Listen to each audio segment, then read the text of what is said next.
statement, and then we'll take questions. I thought Colorado came in with a really good game plan.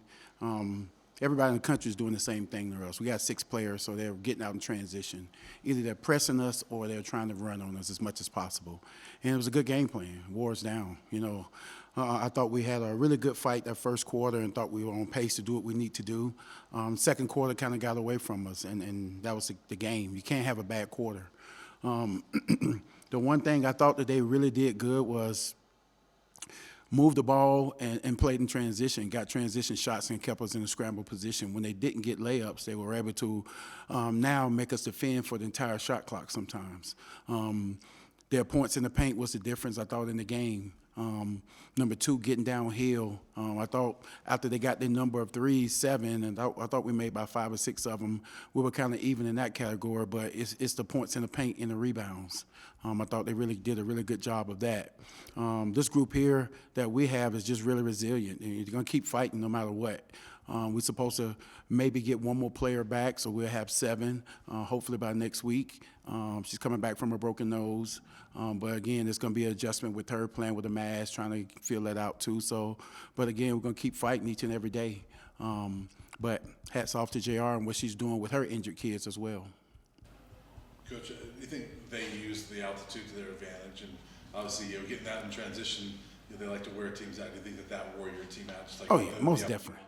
Yeah, most definitely. I thought it was a great game plan. From the time when I was at Texas and we came here to play, they still got the same sign in there about the altitude. So again, it's tricky because it plays a mental part in your head, but you have to look past that and keep going. When you got 10, 12, 13, 14 kids that you can play, you can kind of even that out some. But again, when you got 6, it's impossible. For your team, how are you seeing the fight in them through a tough stretch? I know it's been a little bit since the last win, and have you seen them still fighting and competing like you want them to? Exactly, still fighting. The one thing about it, we talked about, just being competitive every single possession. We're not going to get every rebound. We're going to make mistakes, and we're going to have to live with some of the mistakes. What's the kid, number 1, sprinting down there in transition, catching some of our guards. We wanted to make sure we front that. Well, we might have fronted twice, and all the rest of them she got layups on. So you have to live with some of those because, again, you don't have enough subs to be able to do some things. Again, with the matchups, we got some guards playing our 4 position, and they got to match up against 12, who's 6'2", and I can't remember the other kid, 12 and 11, who was 6'2", and they got to match up, and we're 5'10". So again, we have to just do what we have to do just to stay resilient. The one thing that this group has always did from the day one is, regardless of who's on the other side, they're going to come to play. We had a good game plan in, but again, it's tough to be able to follow that because, again, Colorado's a really good team.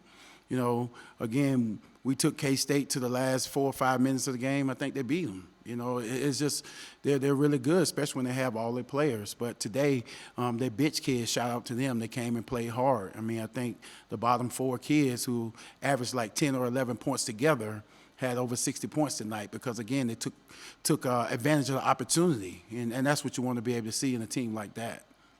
One last thing for me is that they have a lot of kids out. And so they have a lot of players play tonight that have not done – we haven't seen that from any of them. That's right. And so you hadn't seen them. So nope. Were your players surprised? Was it hard to scout this one because you hadn't seen like 8 and 2 a whole lot? You hadn't seen a lot of those players. No, it wasn't. We knew the system wasn't going to change. It's still going to be the same chin system, the same split stuff, the same weak side pin downs, the same middle ball screens. It's just different personnel doing those things. And now you just got to guard personnel. But again, after the first quarter, you know what people can do now, even if you don't see them on the scouting report. Because again, we don't have a chance to go through the entire team. You just take your top players and be able to go from there. But again, they did a really good job taking advantage of the opportunity. Coach, how do you, with all your injuries, how do you game plan with only 6 players, and how do you kind of adjust to that? We just go in and we take the principles that we do every single day. We know we're going to hedge ball screens. We know we're going to get up the line and deny some things. We know on the weak side, when people ball screen, we're going to keep one in the hole, we're going to X out on the backside. So all those principles that we do every single day, we keep those principles, and those things have to come to life for us. We can't go into different scouts on play this personnel this way and play this personnel that way, because it's going to be too much for them to try to remember exactly, especially when they're going to see multiple people at those positions. So we just try to stick to the principles that we do, and in practice we just try to narrow it down to that. So when we go in and practice, it's basically our scout stuff, and we get a lot of mental reps on the film. So we're sending them a lot of film and making sure they watch it, and plus we're watching a lot. So we can conserve some of the legs to be able to play these games and be able to get up and down the floor for 40 minutes. And so it's a lot of mental reps as well. I have one. Layla Blair started her 122nd career game, and now she has most starts in program history. Just tell us a little bit, You know, it just epitomizes who Layla is. You know, the one thing about her is she's strong in her faith.